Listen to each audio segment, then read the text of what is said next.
په غزني کې څه تېر شول، والي داود لغماني څه کړي او ولې افغان ځواکونو ونیولو. سلام ستړي مه شئ. د غزني والي محمد داود لغمانی نن سهار طالبانو ته تسلیم او ولایت یې پرېښود چې بیا تر میدان وردګ ولایت پورې د طالبانو لخوا بدرګه وسپوټ شو. د غزني د ولایتي شورا غړي نصیر احمد فقیري ویلي چې داود لغمانی له طالبانو سره تر جوړ جاړي او هغوی ته د غزني ښار تسلیمولو وروسته د طالبانو لخوا بدرګه شو. ټولنیزو رسنیو کې په خپرو شوو ویډیوګانو کې لیدل کیږي چې د موټرو یو کاروان د طالبانو له منځه تېرېږي چې والي محمد داود لغمانی او د غزني نور چارواکي پکې وو. طالبانو بیا داسې انځورونه خپاره کړي چې غزني ښار کې د دوی حضور ښیي او دغه راز یې ادعا کړې چې د ولایت مقام، امنیه قمندانۍ او نور مهم دفترونه یې نیولي دي. د افغانستان د کورنیو چارو وزارت بیا په یوه خبرپاڼه کې ویلي د پولیسو د کورني امنیت منصوبینو په میدان وردګو ولایت کې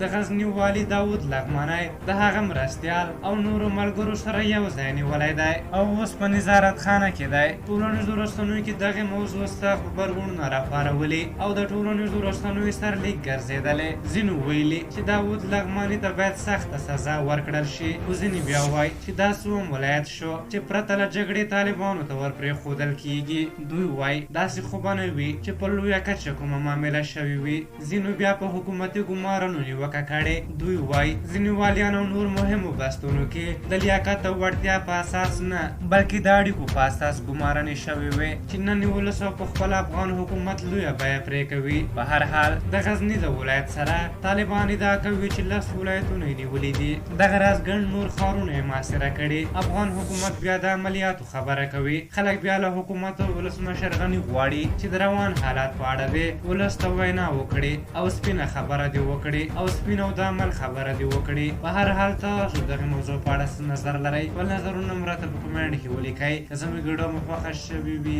ضروري لایک کړئ. تر بیا چې تاسو چوپړ ته راځم، کولې او بخښونکي خدای مو سپارم. د الله په امان.